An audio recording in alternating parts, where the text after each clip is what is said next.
चलो दोस्तों, चलिए जेएस मिल के बारे में पढ़ते हैं। तो जेएस मिल, इनका टाइम पीरियड क्या था? 1806 से 1873 के बीच में। इनका जन्म कहाँ हुआ था? लंदन में। कब? 20 मई 1806 को। बिल मिल जो है तो उपयोगितावाद का अंतिम समर्थक और व्यक्तिवाद का अग्रणी समर्थक है। तो मिल यूटिलिटेरियनिज्म के अंतिम समर्थक है, लास्ट सपोर्टर, और जो व्यक्तिवाद है, इंडिविजुअलिज्म है, उसके अग्रणी यानी four runner kind of precursor माने जाते हैं।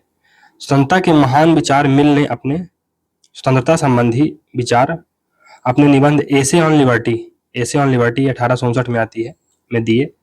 मिल ने लोकतंत्र का जोरदार समर्थन किया। तो मिल डेमोक्रेसी को पुरजोर तरीके से उसको सपोर्ट करते हैं।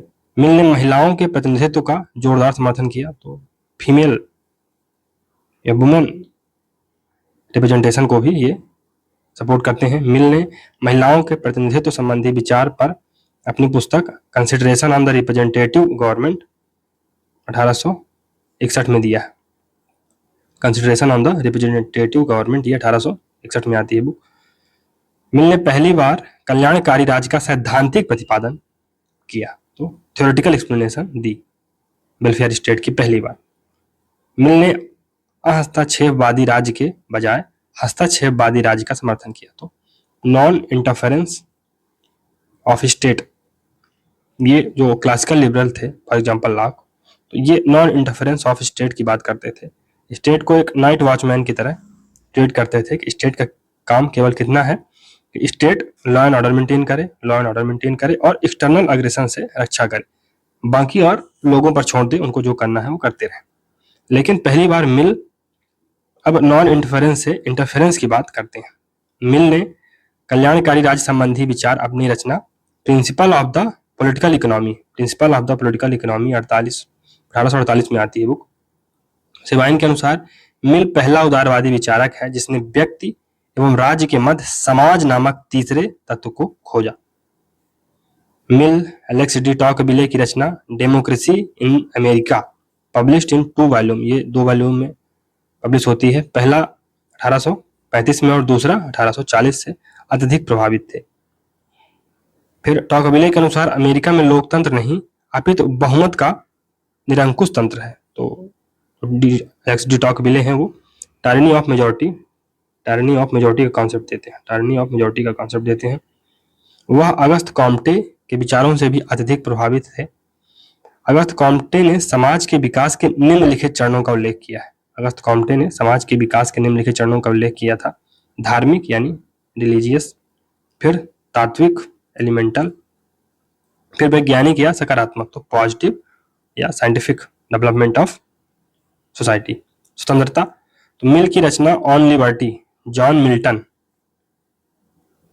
1608 से 1674 के निबंध एरियोपेगिसिका A speech of Mr. John Milton for the liberty of unlicensed printing to the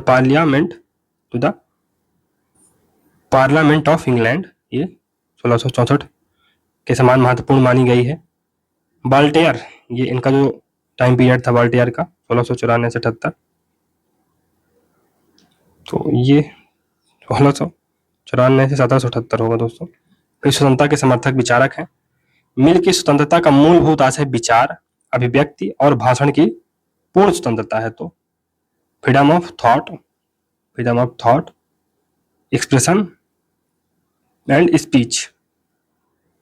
मिल ने वाक और अभिव्यक्ति की निरपेक्ष स्वतंत्रता पर बल दिया। तो absolute freedom of speech and expression की बात करते हैं। मिल के अनुसार प्रत्येक प्रकार का प्रतिबंध बुरा है। तो every kind of restriction is bad, प्रतिबंधों का अभाव ही स्वतंत्रता है। तो lack of restriction is liberty और फ्रीडम। मिल की स्वतंत्रता की संकल्पना नकारात्मक स्वतंत्रता की संकल्पना है। तो ये निगेटिव लिबर्टी का कॉन्सेप्ट देते हैं। व्यक्ति अपने शरीर व मन का स्वामी है। तो over his body and mind one is free और वन इज मास्टर। मिल के अनुसार स्वतंत्रता का हनन सबसे अधिक राज्य या सरकार नहीं बल्कि बहुमत समाज करता है। जेएस मिल ने अपने निबंध ऑन लिबर्टी में लिखते हुए कहा है कि स्वतंत्रता प्रतिबंधों का अभाव है लेकिन विधि का अभाव नहीं है। तो स्वतंत्रता प्रतिबंधों का अभाव है, लैक ऑफ रिस्ट्रिक्शन है। लिबर्टी क्या है? Lack of restriction. ये लैक ऑफ लॉ नहीं है, लैक ऑफ लॉ नहीं है, लॉ होना चाहिए। यह उल्लेखनीय है कि मिल उदारवादी हैं तथा संवैधानिक शासन का समर्थन करते हैं और उससे भी बढ़कर व्यक्तिवादी हैं, उससे भी बढ़कर ये इंडिविजुअलिस्टिक है। मिल के बारे में कहा जाता है कि he is individualist out and out. Mill ने व्यक्ति को विवेकशील और तार्किक मानते हुए कहा है कि व्यक्ति को विचारों की स्वतंत्रता है, अभिव्यक्ति की स्वतंत्रता है, समूह बनाने की स्वतंत्रता है तथा कार्य को करने की भी स्वतंत्रता है। इसमें से सर्वाधिक बल वह विचार एवं अभिव्यक्ति की स्वतंत्रता पर देता है। उसके अनुसार किसी भी व्यक्ति को समूची सभ्यता के विरोध में बोलने का अधिकार है और किसी भी व्यक्ति की अभिव्यक्ति का दमन इस आधार पर नहीं किया जाना चाहिए कि उसके विचार अन्य से अलग हैं। तो इसका एक महत्वपूर्ण कथन है मिल का कि if all Mankind minus one were of one opinion and only one person were of the contrary opinion, mankind would be no more justified in silencing that one person than he, if he had the power, would be justified in silencing mankind। इसका मतलब है कि for example एक majority है और कोई एक व्यक्ति है, तो ये इस मेजोरिटी को हक नहीं है कि ये इस व्यक्ति के आवाज को दबाए। उसी प्रकार जिस प्रकार अगर फॉर एग्जाम्पल इस व्यक्ति के पास बहुत ज्यादा पावर होती, ये राजा होता, तो जैसे इसके पास पावर मतलब काइंड ऑफ इसके पास राइट नहीं है या कि इसका कर्तव्य नहीं है कि ये मेजोरिटी के बात को दबाए, इसी प्रकार इस मेजोरिटी के पास भी अधिकार नहीं है कि इस व्यक्ति के एक व्यक्ति के kind of freedom of speech and expression को दबाए। मिल ने अभिव्यक्ति की स्वतंत्रता का समर्थन करते हुए कहा कि प्रत्येक व्यक्ति अपने विचार अभिव्यक्त करे क्योंकि आज तक कोई पूर्ण विचार या पूर्ण सत्य प्राप्त नहीं हो सकता है, इसलिए विचार विमर्श को बढ़ावा देने की जरूरत है। तो मिल का कहना था कि एवरीबॉडी इज इनफॉलिबल है ना, इनफॉलिबल, ओनली गॉड इज तो एवरीबॉडी इज फॉलिबल, तो हर व्यक्ति में कोई ना कोई कमी होती है, केवल गॉड ही ऐसा है जो इनफॉलिबल है, जो पूरी तरह से सार्वभौमिक है और उसमें कोई कमी नहीं है।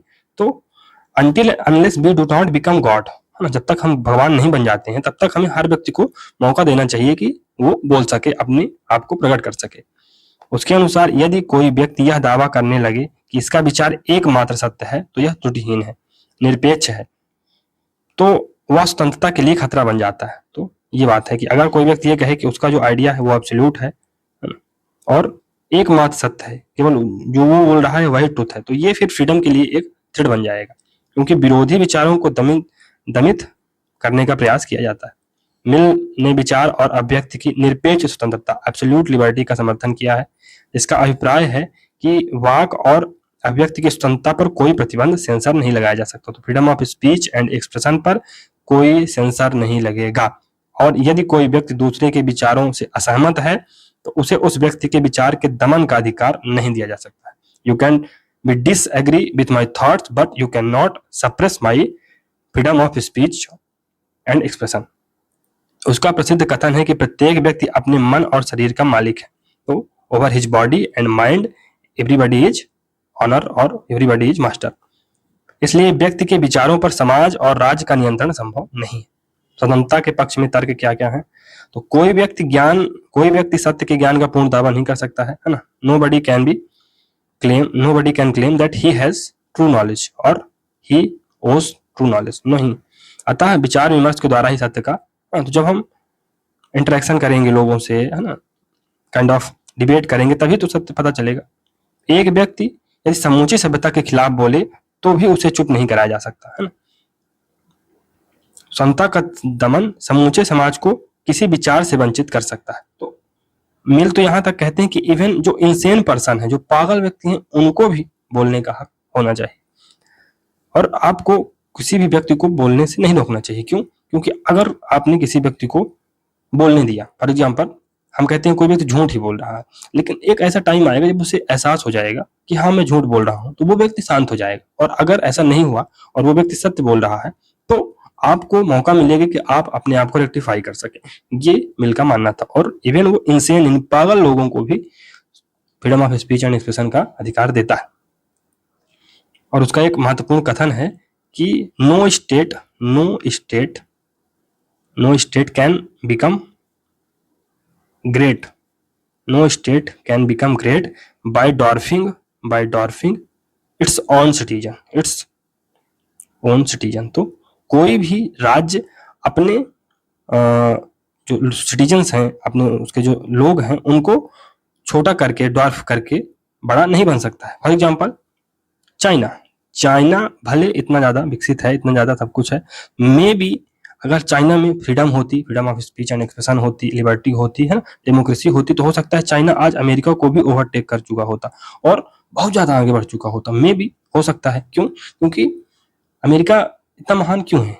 बिकॉज अमेरिका में नए नए थॉट्स आते हैं, इनोवेशन होता है, लोगों के पास लिबर्टी है ना, लोगों के पास कोई काइंड ऑफ रिस्ट्रिक्शन नहीं है। यहाँ तो आप कुछ भी बोल दो, सीधे फतवा जारी हो जाता है, सीधे काइंड ऑफ मारकाट होने लगती है। तो ये बात है ना। तो विचारों को मतलब अमेरिका में दोस्तों यहाँ तक फ्रीडम है कि आप अमेरिका के झंडे को लेकर वाशिंगटन डीसी राजधानी में जाके, राष्ट्रपति भवन के सामने जाके उसको जला दीजिए, आपको कुछ नहीं किया जाएगा। क्यों? क्योंकि आपके पास absolute freedom of speech and expression. Bharat में ऐसा करने की सोचिए, आप बच ही नहीं पाएंगे आप। तो ये काइंड ऑफ लेवल है वहां के लोगों का, ये काइंड ऑफ लेवल है वहां के लोगों का। तो ये थोड़ा सा बात है, ये बात मिल कर रहे हैं। स्वतंत्रता पर प्रतिबंध की शर्तें। स्वतंत्रता पर प्रतिबंध लगाया जा सकता है जब आप दूसरे की समान स्वतंत्रता का हनन करें। हार्म प्रिंसिपल देते हैं कौन? मिल। Harm principle. नागरिक कर्तव्य की भूमिका में होने पर प्रतिबंध लगाया जा सकता है। उदाहरण के लिए कार्य पर तैनात सैनिक। देश पर बाह्य आक्रमण के समय स्वतंत्रता को प्रतिबंधित किया जा सकता है। तो हार्म प्रिंसिपल का कॉन्सेप्ट देते हैं, हार्म प्रिंसिपल का कॉन्सेप्ट देते हैं कि अगर कोई घटना ऐसी घट गई है ना, आक्रमण हुआ है, तब आपकी स्वतंत्रता को प्रतिबंधित किया जा सकता है। किसी कार्य में सैनिक की तैनाती की जा रही है और है ना, मतलब अब आक्रमण हो गया है, अब आपको सेवा देनी ही है सोल्जर के रूप में, तब आपको बुलाया जा सकता है। तो ये काइंड ऑफ हार्म प्रिंसिपल देते हैं मिल। स्वतंत्रता का महत्व। व्यक्ति के व्यक्तित्व के विकास के लिए स्वतंत्रता आवश्यक है। मिल आदर्शवादी विचारक हमबोल्ट के विचारों से प्रभावित थे। सभ्यता के विकास के लिए स्वतंत्रता अपरिहार्य है। कार्य की स्वतंत्रता। मिल ने व्यक्ति के कार्य को स्वपरक और अन्य परक कार्यों के रूप में विभाजित किया है। तो ये कार्य की स्वतंत्रता में सेल्फ रिगार्डिंग एक्शन और अदर रिगार्डिंग एक्शन की बात करते हैं। स्वपरक कार्य तो सेल्फ रिगार्डिंग एक्शन, इन पर कोई प्रतिबंध नहीं लगाया जा सकता जो केवल स्वयं व्यक्ति के जीवन को प्रभावित करें। फॉर एग्जाम्पल, अगर आप सुसाइड भी कर रहे हैं ना, आप कहीं जा रहे हैं, घूम रहे हैं, इससे स्टेट को कोई मतलब नहीं, इस पर कोई प्रतिबंध नहीं लगेगा। लेकिन जो अदर रिगार्डिंग एक्शन है, इन पर प्रतिबंध लगाया जा सकता है जो समाज में अन्य व्यक्तियों को प्रभावित करें। अब आप जाके कहीं मॉल में थूक दें या कि किसी गोलीबारी करने लगे, तो इस पर प्रतिबंध लगाया जा सकता है। ये आपको एब्सोल्यूट फ्रीडम नहीं है कि आप किसी की हत्या ही कर दें, है ना। Your liberty ends where my hands, और एक स्टेटमेंट है ना कि जहां तक मतलब your liberty ends where my nose starts. तो ऐसा एक स्टेटमेंट है। तो इसके माध्यम से ये है। सकारात्मक स्वतंत्रता पर विचार। तो सकारात्मक स्वतंत्रता का क्या विचार है? मिल के अनुसार अपनी इच्छा अनुसार कार्य करना स्वतंत्रता है। तो if you are doing anything according to your wish, तो it is what liberty is all about. परंतु कई बार अन्य लोग उस इच्छा को हमसे ज्यादा जानते हैं। मिल ने पुल का उदाहरण देते हुए कहा है कि यदि पुल टूटा हुआ है तो व्यक्ति हमें पुल पार करने से रोक सकता है। तो फॉर एग्जाम्पल, ये है ना, कई बार क्या होगा, ये पॉजिटिव फ्रीडम की बात मिल करते हैं। कई बार क्या हो सकता है कि कोई चीज हमको लगे कि नहीं ये अच्छी है, हमारे पास स्वतंत्रता है कि हम ये पुल क्रॉस करें, लेकिन पुल टूटा हुआ है तो आपको रोका जा सकता है, आपकी फ्रीडम पर रिस्ट्रिक्शन लगाई जा सकती है। अब देश में आक्रमण हो गया है, तब आप स्वच्छंदता से व्यवहार नहीं कर सकते, आप कहीं घूम नहीं सकते, विदेशी लोगों से आप संपर्क नहीं कर सकते हैं। तो ये काइंड ऑफ आप पर रिस्ट्रिक्शन लगाया जा सकता है। ये पॉजिटिव लिबर्टी के अंतर्गत आता है। यहाँ पर आकर मिल स्वतंत्रता पर अनजाने में प्रतिबंध लगा देते हैं और सकारात्मक स्वतंत्रता की ओर बढ़ जाते हैं। परंतु मूल रूप से मिल की स्वतंत्रता नकारात्मक निगेटिव लिबर्टी है। आगे जो बार्कर हैं, बार्कर वो मिल को क्रिटिसाइज भी करते हैं। क्रिटिसाइज भी करते हैं, कहते हैं कि ये प्रोफान, ये देखिए मिल की स्वतंत्रता के विचार की आलोचना। बार्कर के अनुसार मिल की स्वतंत्रता खोखली और उसका व्यक्तिवाद अमूर्त है। तो ये बार्कर क्या कहते हैं कि mill is a profit of empty liberty. Mill is a profit of empty liberty. तो ये खोखली स्वतंत्रता और व्यक्तिवाद है ना कि खोखली स्वतंत्रता के प्रणेता है, क्योंकि वह स्वतंत्रता प्राप्त करने हेतु उपायों को नहीं बताता और अधिकारों की कोई व्यवस्था नहीं करता। बोसांकी के अनुसार मिल का व्यक्तिवाद अनालोचित व्यक्तिवाद है, जो अनालोचित समूहवाद की ओर झुकाव की प्रकृति रखता है। बार्कर का मेनली कहना है कि जो मिल है, जो ये सेल्फ रिगार्डिंग और अदर रिगार्डिंग वाला खेल खेलते हैं, ये गलत है। अदर रिगार्डिंग एक्शन, तो स्टेट के पास इतना मैनिपुलेशन होता है, इतनी पावर होती है कि वो किसी भी एक्शन को अदर रिगार्डिंग एक्शन कह सकती है। अब आपकी प्राइवेसी, अगर फॉर एग्जांपल अब आप कहें कि प्राइवेसी तो हमारी सेल्फ रिगार्डिंग एक्शन है ना, प्राइवेसी नहीं ब्रीच होनी चाहिए, लेकिन स्टेट कह देगा कि नहीं, सिक्योरिटी ऑफ है ना, security of nation is in danger, देश की स्वतंत्रता और अखंडता खतरे में है। अब है नहीं है ये किसी को नहीं पता है ना, तो बाद में पता चलेगा।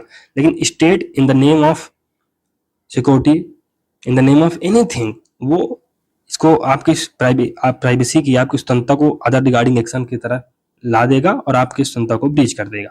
यहाँ पर मिल को क्रिटिसाइज करते हैं बार्कर की ये एम्प्टी लिबर्टी के प्रणेता है। लोकतंत्र का विचार, मिल के लोकतंत्र का विचार संसदीय या प्रतिनिधिवादी लोकतंत्र का है, यानी ये पार्लियामेंट्री फॉर्म ऑफ गवर्नमेंट या रिप्रेजेंटेटिव फॉर्म ऑफ गवर्नमेंट की बात करते हैं। इसे आजकल परिचर्चात्मक लोकतंत्र भी कहा जाता है। तो ये डेलिब्रेटिव डेमोक्रेसी की बात करते हैं।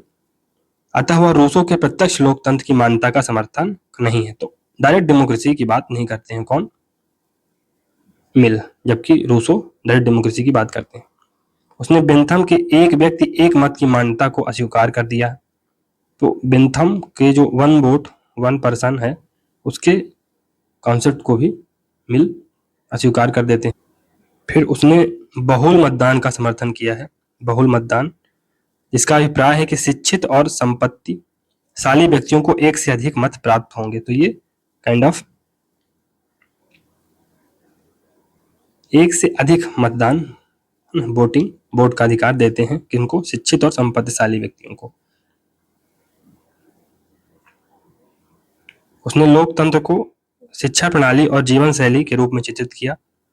इसलिए मैकफर्सन ने मिल के लोकतंत्र को उदारवादी लोकतंत्र के विकासात्मक मॉडल में रखा है। तो ये डेवलपमेंटल मॉडल ऑफ डेमोक्रेसी में मैकफर्सन मिल के मॉडल को रखते हैं। वेपर के अनुसार उसने मतदान को एक कर्तव्य कहा। व्यक्ति को मतदान करते समय न्यायाधीश की भांति कार्य करना चाहिए। ऐसे व्यक्ति को मत देना चाहिए जो समूची सभ्यता के लिए लाभदायी हो। और ये अनिच्छुक लोकतंत्रवादी, तो मिल को रिलक्टेंट डेमोक्रेट कहा जाता है। क्यों? वेपर ने मिल को रिलक्टेंट डेमोक्रेट कहा है, अनिच्छुक लोकतंत्रवादी कहा है, जिसके निम्नलिखित कारण है। कौन कौन से कारण है? पहला कारण यह है कि वह सभी व्यक्तियों को समान मत देने का समर्थक नहीं है। तो मिल क्या कहता है? मिल कहता है जो संपत्तिशाली व्यक्ति हैं, जिनके पास संपत्ति है, प्रॉपर्टी है, जिनके पास एजुकेशन है, उनको 2 वोट दो। अरे क्यों दें भाई, क्यों दें? ये पहली बात। दूसरी चीज, उसने यह स्पष्ट रूप से प्रतिपादित किया कि लोकतांत्रिक शासन प्रणाली दुनिया के सभी समाजों के लिए उपयुक्त नहीं है। तो मिल का मानना था कि जो डेमोक्रेसी है वो फ्री गिफ्ट नहीं है, ये काइंड ऑफ फ्री गिफ्ट नहीं है जिसको हर किसी को आप बांटते चले। इसे ब्रिटेन में सदियों के संघर्ष के बाद इसको हासिल किया गया है। और इसलिए इसे जो बारबेरियंस हैं, बारबेरियंस कौन होते हैं? बारबेरियंस किसको कहता है मिल? बारबेरियंस थर्ड वर्ल्ड कंट्री के लोग होते हैं जो कॉलोनियल कंट्री थे, फॉर एग्जांपल इंडिया। तो ये इनको बारबेरियंस कहते हैं। तो डेमोक्रेसी को बारबेरियंस के पास नहीं, मतलब बारबेरियन जो कंट्रीज हैं वहां पर नहीं इंट्रोड्यूस करना चाहिए। क्यों? क्योंकि डेमोक्रेसी के लिए खतरा पैदा हो जाएगा। अब आप देख ही लीजिए कि भारत के अलावा, भारत तो एक अपवाद हो गया, उसके अलावा भारत के अलावा साउथ ईस्ट एशिया में कहाँ पर डेमोक्रेसी एग्जिस्ट कर रही है, बताइए। फंक्शनल डेमोक्रेसी कहाँ पर एग्जिस्ट कर रही है? तो आप कहेंगे कि कहीं नहीं एग्जिस्ट कर रही है। तो ये थोड़ा सा बात तो है, मिल की बात कहीं ना कहीं सही तो है। चलिए आगे बढ़ते हैं। लॉर्ड लोथिया ने मिल के विचारों को इस रूप में व्यक्त किया, लोकतंत्र उपहार नहीं है, तो लोकतंत्र यानी democracy is not a free gift to be distributed, जिसे दिया जा सके, बल्कि लोकतंत्र एक आदत है, इट इज अ हैबिट, है ना, it is a way of life, इसका निर्माण किया जाता है ना, it is a way of life which is created, ये एक वे ऑफ लाइफ है जिसे सदियों सदियों के संघर्ष के बाद क्रिएट किया जाता है। लोकतंत्र ऐसे कुलीन लोगों का निर्माण करता है जो जीवन से लेने की बजाय जीवन को ज्यादा देते हैं। अतः मिल ने यह पहली बार प्रतिपादित किया कि एक लोकतांत्रिक शासन प्रणाली के लिए एक लोकतांत्रिक समाज अनिवार्य है। तो फॉर अ डेमोक्रेटिक गवर्नमेंट, है ना, for a democratic governance system, democratic society होनी भी जरूरी है, डेमोक्रेटिक सोसाइटी भी होनी चाहिए, तभी तो वास्तव में। अब जैसे मान लीजिए, अब यहाँ पर हम बाबा साहब की बात को डिस्कस कर सकते हैं। अम्बेडकर, डॉक्टर अम्बेडकर क्या कहते हैं कि जब तक आप सोशल और इकोनॉमिक डेमोक्रेसी नहीं लाओगे, हर व्यक्ति को, है ना, सोशल और इकोनॉमिक डेमोक्रेसी नहीं आएगी, सामाजिक और आर्थिक प्रजातंत्र नहीं आएगा, डेमोक्रेसी नहीं आएगी, तो पॉलिटिकल और सिविल लिबर्टी आप दे भी दोगे, पॉलिटिकल डेमोक्रेसी आप इंट्रोड्यूस भी कर दोगे, तो लोग मैनिपुलेट न होते रहेंगे। अगर लोग एम्पावर नहीं है, जो फॉर एग्जांपल जो सो कॉल्ड लोअर कास्ट है, अगर उसके पास सोशल और इकोनॉमिक राइट नहीं है ना, वो एम्पावर नहीं है, तो पॉलिटिकल डेमोक्रेसी के नाम पर उन्हें बार बार मैनिपुलेट ही किया जाएगा। और अभी जो अम्बेडकर क्या कहते हैं, अम्बेडकर ये भी कहते हैं कि भले ही आप जो है तो कास्ट सिस्टम को समाप्त कर दो, लेकिन सोसाइटी अगर इसको अप्रूव नहीं करेगी तो आप कुछ भी कर लीजिए, कास्ट सिस्टम जाने वाला नहीं, है ना। तो उनका क्या मतलब कहना था कि जो इंडियन सोसाइटी है वो, उसको डेमोक्रेटिक होना पड़ेगा। अगर ट्रू सेंस में हमको डेमोक्रेसी को हासिल करना है तो जो सोसाइटी है उसको डेमोक्रेटिक होना पड़ेगी। जब सोसाइटी अप्रूव करेगी कि सभी व्यक्ति समान हैं, क्लास कास्ट के नाम पर कोई अंतर नहीं है, तब जाके आप ये जो क्लास है ना, कास्टलेस सोसाइटी की बात करते हैं, इसे कभी अचीव कर पाएंगे। इसलिए वो ज्यादा से ज्यादा रिजर्वेशन और सोशल और इकोनॉमिक डेमोक्रेसी की बात करते दिखाई देते हैं, क्योंकि डेमोक्रेसी एग्जिस्ट करे ट्रू सेंस में, इसके लिए जरूरी है कि लोग भी डेमोक्रेटिक हों, कम से कम बेसिक एटिकेट्स तो लोगों में हो, ये बात है। चलिए आगे बढ़ते हैं। सच्चा लोकतंत्र बनाम झूठा लोकतंत्र, इसमें गुणात्मक लोकतंत्र, क्वालिटेटिव डेमोक्रेसी क्या है, सच्चा लोकतंत्र true democracy versus false democracy. तो मिल ने एक व्यक्ति एक मत और बहुमत के शासन की संकल्पना को झूठा लोकतंत्र कहा है। तो अगर आप वन पर्सन वन वोट और बहुमत के शासन यानी मेजोरिटी रूल की बात करते हैं, तो इसे मिल क्या बोलेंगे, इसे मिल बोलते हैं कि ये फॉल्स डेमोक्रेसी, ये कोई डेमोक्रेसी नहीं। उनके अनुसार सच्चा लोकतंत्र निम्नलिखित है। लोकतंत्र में बुद्धिमान और गुणी व्यक्तियों का सम्मान किया जाना चाहिए, इसलिए उसने लॉर्ड सभा को बनाए रखने का समर्थन किया। तो ये अपर हाउस को, है ना, स्ट्रेंथन करने की बात करते हैं कौन, मिल। क्यों? क्योंकि उनका मानना है कि जो अपर हाउस है उसमें बुद्धिमान और गुणी व्यक्ति होते हैं। वो खुले मतदान का समर्थक है। तो ये ओपन बैलेट की बात करते हैं, ओपन बैलेट, हालांकि आज तो क्लोज बैलेट है। उसने अनुपातिक प्रतिनिधित्व का समर्थन किया है। तो प्रोपोर्शनल रिप्रेजेंटेशन की बात करते हैं मिल, जिसमें अल्पसंख्यकों का प्रतिनिधित्व सुनिश्चित हो सके, तो ये मिनॉरिटी को भी राइट मिल जाए। तो जो प्रोपोर्शनल रिप्रेजेंटेशन होता है उसमें माइनॉरिटी भी को उसकी जो पॉपुलेशन है उसके हिसाब से उनको शेयर मिल जाता है ना, सत्ता में। लेकिन जो जैसे first past the post system है, first past the post system है, वहां पर अगर एक व्यक्ति 33% वोट पाया है, दूसरा 32, तीसरा 29, तो 33% वाला भी, है ना, विधायक या सांसद बन सकता है। जरूरी नहीं है कि 50% प्लस वोट ही मिले, तो ये थोड़ा सा कमी तो है ही। चलिए, बहुल मतदान का समर्थन करते हुए पढ़े लिखे संपत्तिशाली व्यक्तियों को 5 मत देने का समर्थन किया है, किसने, मिल ने। तो ये बहुत, है ना, एक से ज्यादा वोट देने की बात करते हैं जो पढ़े लिखे और संपत्तिशाली व्यक्ति हैं। मिल महिलाओं के मताधिकार का भी समर्थन करते हैं। उसने महिलाओं को प्रतिनिधित्व के अधिकार का समर्थन किया। उसने यह विचार अपनी रचना द सब्जेक्शन ऑफ वुमेन, जो कि 1869 में आती है, में दिया, द सब्जेक्शन ऑफ वुमेन। वह सांसदों के वेतन का समर्थक नहीं था, तो सांसदों को वेतन नहीं दिया जाना चाहिए। जो प्रोपोर्शनल रिप्रेजेंटेशन है, अनुपातिक प्रतिनिधित्व के सिद्धांत का जन्मदाता हेयर को माना जाता है। तो जो प्रोपोर्शनल रिप्रेजेंटेशन है उसका जो ओरिजिनली जो प्रोपाउंडर हैं, क्रिएटर हैं, वो हेयर हैं। हालांकि मिल ने भी इसका यूज को खासा अच्छा किया। लोकतंत्र एवं स्वतंत्रता के बीच संबंध, तो डेमोक्रेसी और लिबर्टी के बीच में क्या संबंध है। मिल अपने मित्र डी टॉकविले की रचना डेमोक्रेसी इन अमेरिका, जो कि 1835 में आती है, से अधिक प्रभावित थे। डी टॉकविले ने लिखा है कि अमेरिका में लोकतांत्रिक शासन के बावजूद व्यक्तियों की स्वतंत्रता का दमन हो रहा है। उसके अनुसार अमेरिका में बहुमत पर निरंकुशता, टायरनी ऑफ मेजोरिटी व्याप्त है। तो ये D टॉकविले tyranny of majority concept देते हैं। मिल ने टॉकविले के विचारों को पूर्णतः स्वीकार करते हुए कहा कि लोकतांत्रिक शासन में सभी के स्वतंत्रता की गारंटी नहीं है। विशेष तौर पर लोकतांत्रिक शासन में समाज के अशिक्षित गरीब लोगों का प्रभाव बढ़ जाता है और वे पढ़े लिखे संपत्तिशाली व्यक्तियों की स्वतंत्रता के लिए खतरा बन जाते हैं। मिल का उपयोगितावाद, तो यूटिलिटेरियनिज्म ऑफ मिल को पहला व्यक्तिवादी यानी फर्स्ट इंडिविजुअलिस्ट और अंतिम यानी लास्ट यूटिलिटेरियन कहा जाता है। पहला व्यक्तिवादी इसलिए कि उसने व्यक्ति के व्यक्तित्व के विकास का जोरदार समर्थन किया। तो पर्सनालिटी डेवलपमेंट यानी व्यक्ति के इंडिविजुअल जो है उसके पर्सनालिटी के डेवलपमेंट पर ज्यादा फोकस किया है। अंतिम उपयोगितावादी इसलिए कि उसने अपने विचारों का आरंभ उपयोगितावाद से किया। उसके जो विचार स्टार्ट हुए वो यूटिलिटेरियनिज्म से स्टार्ट होते हैं, परंतु उसने उपयोगितावाद में संशोधन कर दिया। तो उसने उपयोगितावाद में यूटिलिटेरियनिज्म में संशोधन कर दिया। बेसिकली मिल जो है, तो मिल बेंथम का शिष्य था और बेंथम की जो फिलॉसफी आते आते बाद में पिक्स फिलॉसफी की, है ना, पिक्स फिलॉसफी बन गई थी, pics philosophy.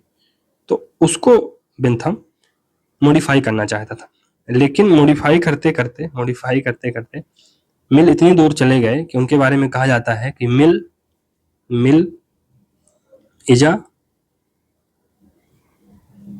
Is a Peter who denied his master. तो मिल एक ऐसा व्यक्ति है जिसने अपने मास्टर की जो टीचिंग थी उन्हें धता बता दिया आगे चलकर। तो ये काइंड ऑफ एक स्टोरी थी और ये उसी स्टोरी से निकल कर ये वाक्य आया है।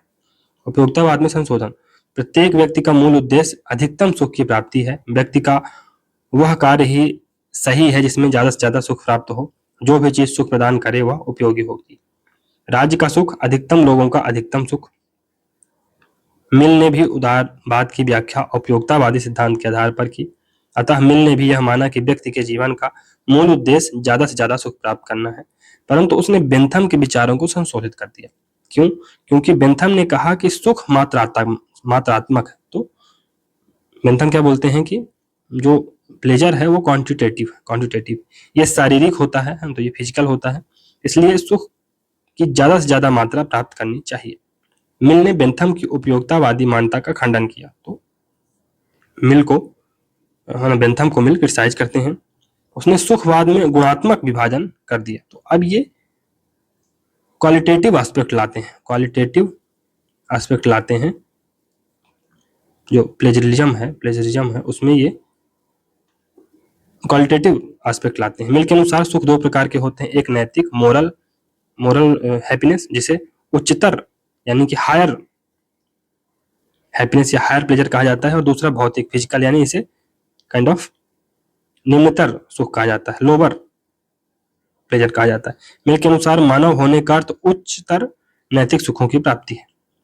तो मिल के अनुसार अगर आप मानव हैं तो आपको उच्चतर यानी हायर प्लेजर सीख करना चाहिए, हायर प्लेजर प्राप्त करना चाहिए। असंतुष्ट सुकरात संतुष्ट मूर्ख से बेहतर है, यह मिल की मान्यता है। तो मिल क्या कहते हैं? मिल कहते हैं कि इट इज बेटर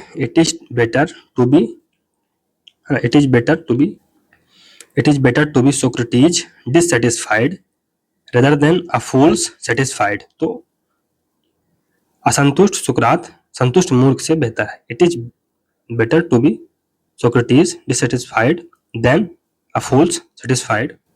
और आगे मिल कहते हैं कि it is better to be a man dissatisfied than a pig satisfied. तो एक जो पिग है, जो एक सुअर है, वो सेटिस्फाई हो जाए, और एक अगर व्यक्ति है वो डिससेटिस्फाई है, तो वो बेटर है ना। पिग का सेटिस्फेक्शन क्या है? What will satisfy A pig can never satisfy a man, है ना। जो चीज एक सुअर को सेटिस्फाई कर सकती है वो एक मैन को कभी सेटिस्फाई नहीं कर सकती है। और it is better to be a Socrates dissatisfied than a fool satisfied, है ना। तो जो चीज सोक्रेटिस को सेटिस्फाई करेगी, जो चीज सोक्रेटिस को सेटिस्फाई करेगी, वो है ना चीज ही अलग होगी। वो फूल्स को सेटिस्फाई कैसे, है ना, मतलब कैसे कर पाएगी? तो दोनों चीजें अलग अलग है। चलिए आगे देखते हैं। तो उसने सुख के बजाय स्वतंत्रता को साध्य माना। मिल ने परंपरा, इतिहास एवं संस्कृति का विशेष ध्यान रखा, इसलिए वेपर ने उसे ऐतिहासिक सापेक्षवादी कहा, यानी हिस्टोरिकल रिलेटिविस्ट कहा है। जबकि बेंथम ने इतिहास, परंपरा एवं धर्म जैसे तथ्यों की अवहेलना की। मिल एक व्यक्तिवादी यानी इंडिविजुअलिस्ट के रूप में मिल के बारे में कहा जाता है कि mill is individualistic out and out. चलिए आगे बढ़ते हैं। तो मिल को पहला व्यक्तिवादी और अंतिम उपयोगितावादी कहा जाता है। मिल ने पहली बार व्यक्ति के नैतिक विकास पर सर्वाधिक महत्व दिया, जबकि इसके पहले व्यक्तिवादियों ने व्यक्ति के भौतिक विकास पर बल दिया। तो मिल ने पहली बार व्यक्ति के नैतिक यानी मोरल डेवलपमेंट पर ध्यान दिया, जबकि जो इसके पहले जो इंडिविजुअलिस्टिक थिंकर थे, है ना, इंडिविजुअलिस्टिक थिंकर थे, वो भौतिक, फिजिकल, मटेरियल डेवलपमेंट पर ज्यादा फोकस करते थे। मिल द्वारा उदारवाद में किया गया संशोधन। तो मिल ने परंपरागत उदारवाद में परिवर्तन करते हुए सीमित राज्य यानी लिमिटेड स्टेट और अहस्तक्षेपवादी राज्य, नॉन इंटरफेरेंस राज्य की संकल्पना को परिवर्तित कर दिया। मिल ने स्पष्ट रूप में राज्य द्वारा अर्थव्यवस्था में हस्तक्षेप का समर्थन किया तथा कल्याणकारी राज्य का आधार रखा।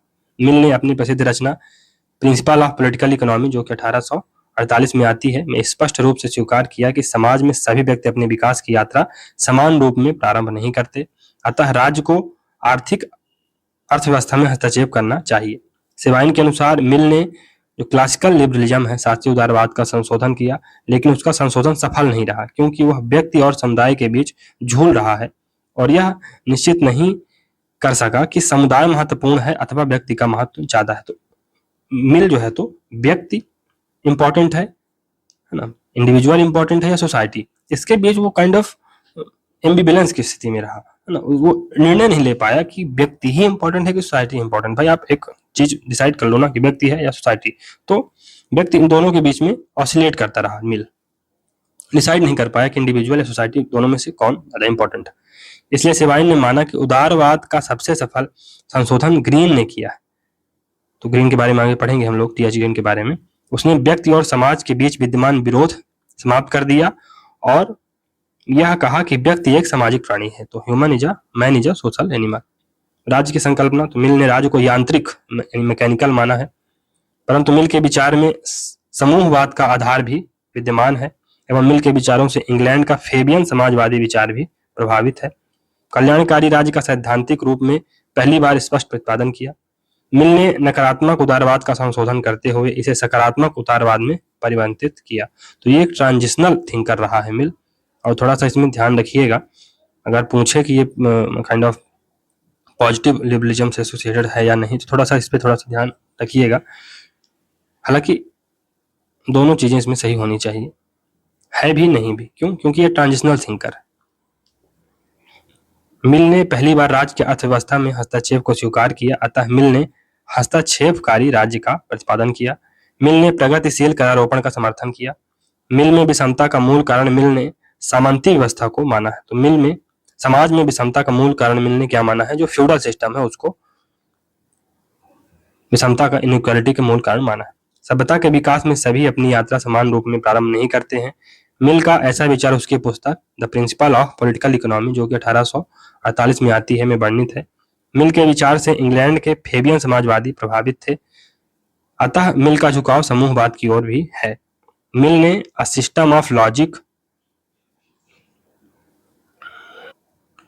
रेशियोसिनेटिव और inductive system of logic, ratiocinative and inductive नामक पुस्तक लिखी 1843 में। मिल ने यूटिलिटेरियनिज्म नामक पुस्तक लिखी का 1863 में। महिलाओं के उत्थान संबंधी मिल के विचार। मिल ने अपनी रचना द सब्जेक्शन ऑफ वुमेन 1869 में महिलाओं को सार्वजनिक क्षेत्र में समानता के लिए जोरदार तर्क प्रस्तुत किया।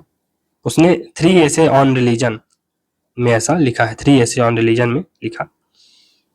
मिल ने महिलाओं को संपत्ति के अधिकार का समर्थन किया है। मिल के अनुसार पुरुष और महिलाओं की बौद्धिक और नैतिक क्षमता में कोई भेद नहीं होता, अतः सार्वजनिक जीवन में मिलों की दोनों की सहभागिता समान रूप में होनी चाहिए तथा उन्हें समान रूप से मताधिकार प्राप्त होने चाहिए। मिल ने इस बिंदु की ओर भी ध्यान दिया है कि हम मानवीय समानता का तो समर्थन करते हैं, लेकिन लैंगिक समानता का नहीं। मिल ने सार्वजनिक कार्यों के लिए दिए जा रहे पुरुष और महिलाओं के वेतन में भी असमानता का विरोध किया। चलिए थोड़ा सा एक बार और फिर से ओवरव्यू ले लेते हैं मिल का। तो ये इंग्लिश फिलोसफर रहे हैं 1806 से 1873 के बीच में। ये लिबरल क्लासिकल इकोनॉमिस्ट हैं। मिल ने individual rights, progressive social policies और यूटिलिटेरियनिज्म को प्रमोट किया है, उनका एडवोकेट किया है। यूटिलिटेरियनिज्म क्या है? यूटिलिटेरियनिज्म एक ऐसी फिलॉसफी है या ऐसे एक्शंस को प्रमोट करती है जो greatest good for greatest number की बात करते हैं। मिल ने हार्म प्रिंसिपल का भी कॉन्सेप्ट दिया है, हार्म प्रिंसिपल को भी इंट्रोड्यूस किया है। वो इसका मानना है मिल का मानना था कि किसी भी व्यक्ति जो कि एक सिविलाइज्ड कम्युनिटी का पार्ट है के ऊपर पावर तभी एक्सरसाइज की जा सकती है जब उस पर हार्म को प्रिवेंट करना हो, उसके ऊपर हो रहे। अगर किसी व्यक्ति को हानि हो रही है, एक व्यक्ति पुल से जा रहा है और पुल टूटने वाली है, तो उसके राइट पर फ्रीडम ऑफ मूवमेंट पर रिस्ट्रिक्शन लगाया जा सकता है, ऐसा मिल बोलते हैं। इस प्रकार मिल एक ब्रिज का काम करते हैं लेसर फेयर स्टेट और वेलफेयर स्टेट के बीच, नेगेटिव लिबर्टी और पॉजिटिव लिबर्टी के बीच में, और इसलिए उन्हें एक ट्रांजिशनल थिंकर के रूप में देखा जाता है मिल को। मिल के अनुसार जो ideal type of perfect government है उसमें बोथ डेमोक्रेटिक और रिप्रेजेंटेटिव दोनों कैरेक्टर होने चाहिए। मिल ने प्लूरल वोटिंग सिस्टम की बात की है, किसके लिए? एजुकेटेड सोसाइटी, मतलब एजुकेटेड मेंबर्स के लिए, जिसके माध्यम से जो बैलेंसिंग है उसको किया जा सके, और सिंगल वोट अनएजुकेटेड के लिए। तो अनएजुकेटेड जो लोग होंगे वो समाज में बहुत ज्यादा होंगे, तो अगर उनको और एजुकेटेड लोग हैं उनको समान वोटिंग का अधिकार दे दिया गया तो टायरनी ऑफ मेजॉरिटी हो जाएगी। तो इसलिए इस कारण मिल को रिलक्टेंट डेमोक्रेट भी कहा जाता है कि वो डेमोक्रेसी तो देना चाहते हैं लेकिन बचा बचा के थोड़ा सा अनिच्छुक टाइप के हैं। मिल टॉकविले के टायरनी ऑफ मेजॉरिटी के कॉन्सेप्ट से प्रभावित थे और उन्होंने limited power of elected majority के लिमिटेड पावर की बात की है।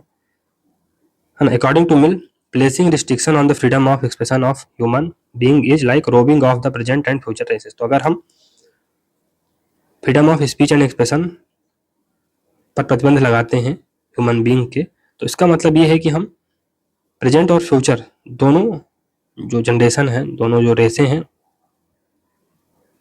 उन पर काइंड ऑफ उनसे कुछ छीन रहे हैं, है ना, उनसे चीजों को छीन रहे हैं। फिर ये फेमस स्टेटमेंट है जिसका अर्थ हमने समझाया था कि all Mankind minus one were of one opinion and only one person were of the contrary opinion, mankind would be no more justified in silencing that one person than he, if he had the power, would be satisfied in silencing mankind। तो अगर एक व्यक्ति जिसके पास बहुत सारी power है एक majority को है ना सप्रेस नहीं कर सकता है, उसी प्रकार मेजोरिटी भी एक व्यक्ति जिसके पास कोई पावर नहीं है को सप्रेस नहीं कर सकती है। काइंड ऑफ इसका रफ अंडरस्टैंडिंग है। चलिए दोस्तों, यहाँ से मिल को हम लोग समाप्त करते हैं। थोड़ा सा लेक्चर ज़्यादा बड़ा हो गया है क्योंकि चीज़ें समझाने के लिए ज़्यादा थी और मिल बहुत इंटरेस्टिंग थिंकर है और मज़ा भी बहुत आता है, तो ये बात भी है। चलिए, अगर आपको ये लेक्चर सीरीज अच्छी लग रही है दोस्तों तो लाइक सब्सक्राइब करिए। और अभी मैं एक और प्रोग्राम लॉन्च करने वाला हूँ जिसमें यूजीसी नेट के जो प्रीवियस ईयर क्वेश्चन है और ये घटना चक्र की समसामयिकी से करवाऊंगा, और बुक का ऑर्डर दे दिया है, आने ही वाली है 2-4 दिन में, तो उसको शुरू करूंगा और बहुत महत्वपूर्ण चीजें होने वाली हैं, क्योंकि जो लगभग 30 से जो 35% क्वेश्चन बनता है, अगर आपने प्रीवियस ईयर PYQs कर लिए तो 30 से 35% क्वेश्चन, और इसमें ये कोई नहीं करके जाता, तो इसमें आप फिर आगे ही बढ़ जाएंगे, ये बात है। तो इसलिए लाइक सब्सक्राइब करते रहिए दोस्तों, जिससे मोटिवेशन मिलता रहे। तो thank you very much for discussion and good bye.